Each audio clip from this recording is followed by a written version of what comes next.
நம்ம ஸ்கூலில் படிச்சுட்ருக்கலாம், இல்லை காலேஜில் படிச்சுட்ருக்கலாம், இல்லை வேலை செஞ்சிட்ருக்கலாம்.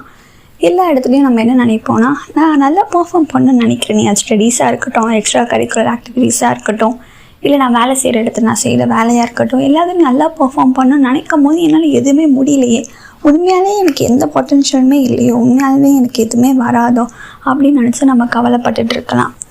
நமக்கே தெரியாமல் நமக்கு நிறைய பொட்டென்ஷியல் இருக்கலாம், இல்லை நமக்கு நிறையா பொட்டென்ஷியல் இல்லைனா கூட அதை உருவாக்குறதுக்கு ஒருத்தரால் முடியும். அதனால் நான் எப்பவும் சொல்கிற மாதிரி தான், உடைந்த பாத்திரமாக இருக்கிற நம்ம ஏசப்பாவை தேடி போகும்போது உகந்த பாத்திரமாக அவரால் மாற்ற முடியும். சரி, இந்த பாட்டை கேளுங்க.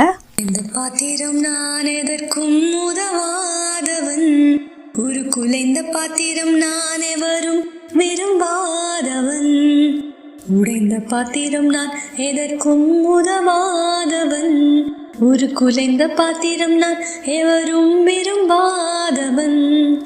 குயவன் கையில் பிசையும் களிமண் போல, குயவன் கையில் பிசையும் களிமண் போல, என் சித்தமல்ல சித்தம் போலாக்கும், என் சித்தமல்ல சித்தம் போலாக்கும்.